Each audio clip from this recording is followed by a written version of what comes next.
மத்திய அரசின் புதிய மசோதா மூலம் மக்களால் தேர்ந்தெடுக்கப்பட்டவரின் பதவி 30 நாட்களில் பறிக்கப்படும் அபாயம் இருப்பதாக எதிர்க்கட்சித் தலைவர் ராகுல் காந்தி குற்றம் சாட்டியுள்ளார்.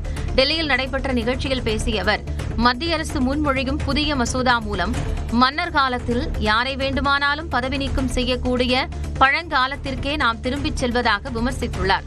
பிரதமருக்கு ஒருவரின் முகம் பிடிக்கவில்லை என்றால் அமலாக்கத்துறையிடம் கூறி ஒரு வழக்கு போட சொல்வார் என்றும், மக்களால் தேர்ந்தெடுக்கப்பட்ட அந்த பிரதிநிதியின் பதவி 30 நாட்களில் பறிக்கப்படும் என்றும் சாடினார். முதலமைச்சர் அமைச்சர்களை பதவி நீக்கம் செய்யும் வகையில் மத்திய அமைச்சர் அமித்ஷா தாக்கல் செய்த மசோதாவை கருப்பு மசோதா என முதலமைச்சர் மு.க. ஸ்டாலின் கண்டனம் தெரிவித்துள்ளார்.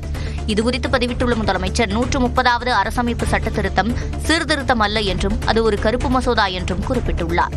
இது பாஜகவின் அத்துமீறல் எனவும் விமர்சித்துள்ளார்.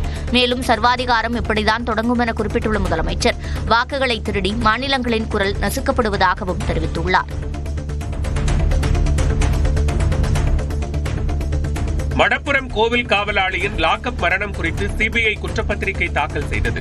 சிவகங்கை மாவட்டம் மடப்புரம் கோயில் காவலாளி அஜித்குமார் போலீசார் விசாரணைக்கு அழைத்துச் சென்றபோது உயிரிழந்த சம்பவம் குறித்து சிபிஐ விசாரணை நடத்தி வருகிறது. தமிழ்நாட்டையே உலுக்கிய இந்த சம்பவம் தொடர்பாக குற்றப்பத்திரிகையை மதுரை மாவட்ட நீதிமன்றத்தில் சிபிஐ தாக்கல் செய்தது.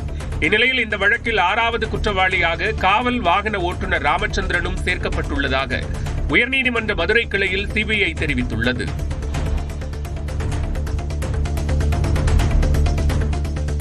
சென்னை மாநகராட்சியின் 2 மண்டலங்களில் தூய்மைப் பணிகளை தனியாருக்கு வழங்க தடை விதிக்க சென்னை உயர்நீதிமன்றம் மறுத்துவிட்டது.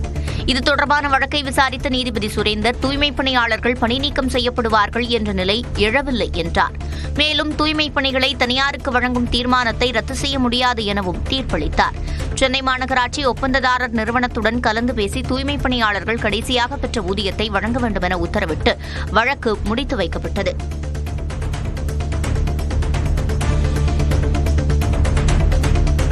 திரைப்பட தயாரிப்பாளர் ஆகாஷ் பாஸ்கரன் தாக்கல் செய்த நீதிமன்ற அவமதிப்பு வழக்கில் அமலாக்கத்துறை உதவி இயக்குநர் நேரில் ஆஜராக சென்னை உயர்நீதிமன்றம் உத்தரவிட்டுள்ளது.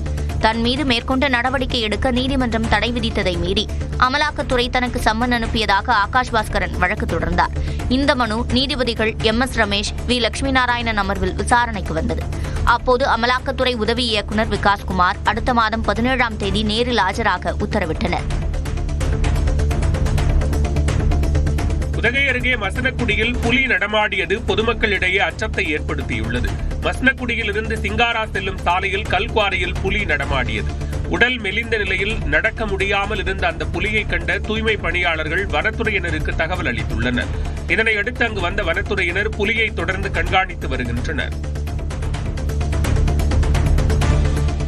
மேட்டுப்பாளையம் அருகே கேஸ் நிரப்ப வந்த கார் திடீரென தீப்பிடித்து எரிந்ததால் பரபரப்பானது. கவுண்டம்பாளையம் பகுதியைச் சேர்ந்த ஆனந்தகுமார் தனது ஆமினி காருக்கு வீரபாண்டி பிரிவு பகுதியில் உள்ள பெட்ரோல் விற்பனை நிலையத்தில் கேஸ் நிரப்பினார். அப்போது கசிவு ஏற்பட்டு ஆமினி கார் தீப்பற்றி எரிந்து சேதமடைந்தது.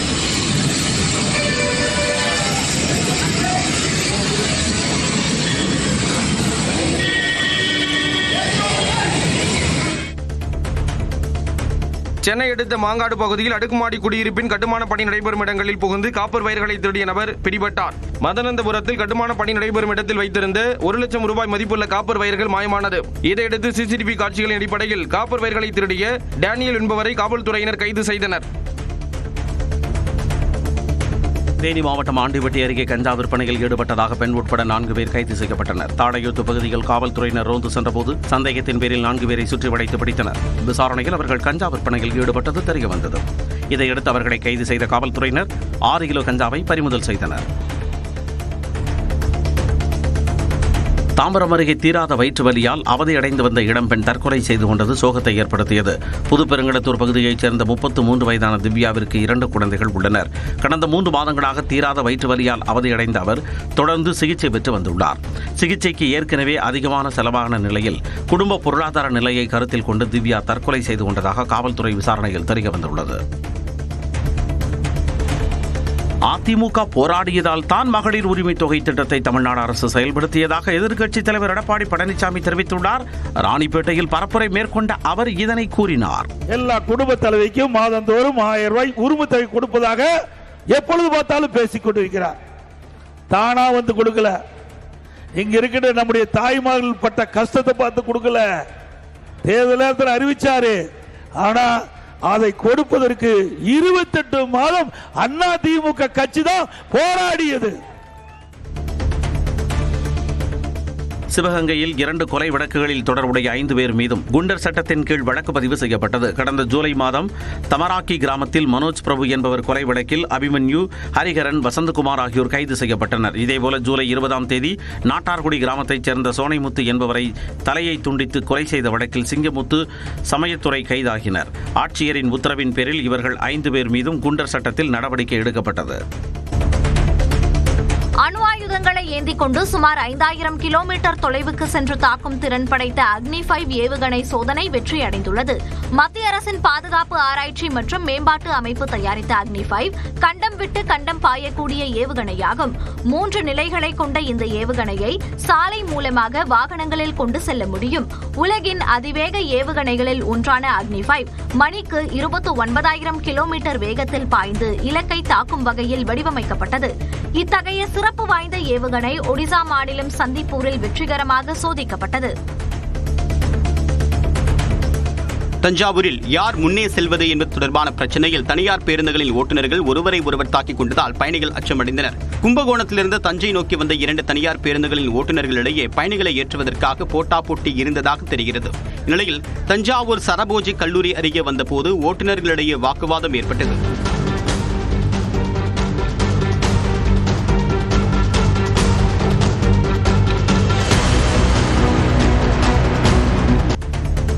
கிருஷ்ணகிரி மாவட்டம் ஹொசூர் அருகே நாய் கடிக்க முயன்றதால் ஆத்திரமடைந்த நபர் உரிமையாளரை கத்தரிக்கோலால் குத்தி கொலை செய்த சம்பவம் அதிர்ச்சியை ஏற்படுத்தியுள்ளது. நாற்பனப்பட்டியைச் சேர்ந்த கோபால் நாய் ஒன்றை வளர்த்து வந்துள்ளார். இந்நிலையில் அதே கிராமத்தைச் சேர்ந்த முருகேந்திரன் என்பவரை நாய் கடிக்க முயன்றதாக கூறப்படுகிறது. இதனால் இருவருக்கும் இடையே வாக்குவாதம் ஏற்பட்ட நிலையில் முருகேந்திரன் கத்தரிக்கோலால் கோபாலை குத்தி கொலை செய்தார். திருவண்ணாமலை அண்ணாமலையார் கோயிலில் பொது தரிசனத்திற்கு செல்லும் பக்தர்களின் வசதிக்காக விரைவில் தனி வழி ஏற்படுத்தப்படும் என்று அமைச்சர் ஏவா வேலு தெரிவித்துள்ளார்.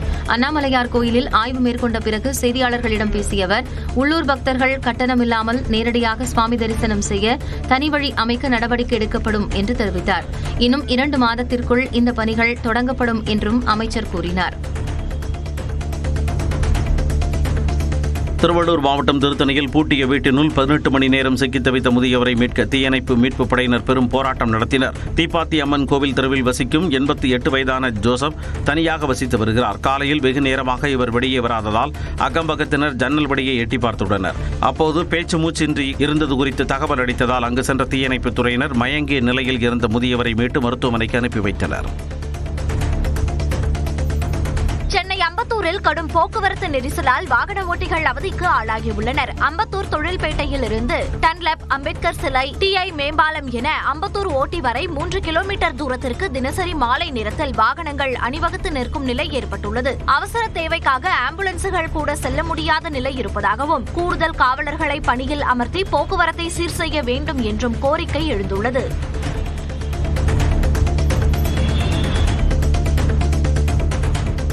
விழுப்புரம் மாவட்டம் வானூர் அருகே டயர் வெடித்ததால் கார் தலைகுப்புற கவிழ்ந்து விபத்துக்குள்ளானது. வினோத் என்பவர் தனது குடும்பத்தினருடன் சென்னையில் இருந்து புதுச்சேரி நோக்கி பயணித்துக் கொண்டிருந்தார். விழுப்புரம் அருகே ராவுத்தன்குப்பம் அருகே சென்றபோது காரின் டயர் வெடித்ததில் கட்டுப்பாட்டை இழந்து சாலையோரம் கவிழ்ந்தது. விபத்தில் வினோத், அவரது மனைவி, குழந்தை என 5 பேர் படுகாயமடைந்த நிலையில் அவர்கள் புதுச்சேரி ஜிப்மர் மருத்துவமனையில் சிகிச்சைக்காக அனுமதிக்கப்பட்டனர். திருவாரூர் மாவட்டம் தப்லாம்புலியூர் கிராமத்தில் பிடாரி குடுந்தாளம்மன் கோவில் வினோத தேர் திருவிழா விமர்சையாக நடைபெற்றது. அம்மன் எழுந்தருடைய தேரினை பக்தர்கள் தோளில் சுமந்து சென்றனர். அப்போது தேரை ஆங்காங்கே சாய்த்து ஆரவாரமிட்டபடி சென்றனர்.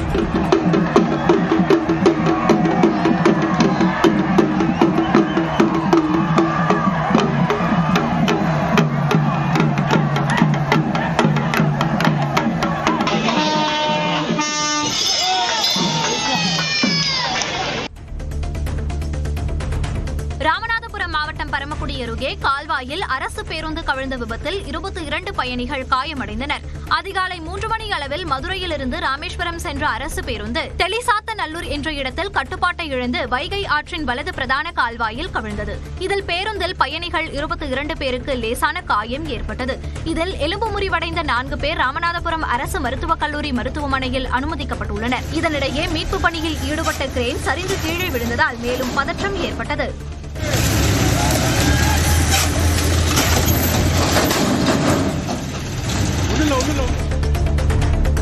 திருப்பதி ஏழுமலையான் கோயிலில் வருடாந்திர பிரம்மோற்சவ விழா அடுத்த மாதம் 24ஆம் தேதி தொடங்க இருக்கும் நிலையில் விழா ஏற்பாடுகளை தேவஸ்தான நிர்வாக அதிகாரி ஷியாமலா ராவ் ஆய்வு செய்தார்.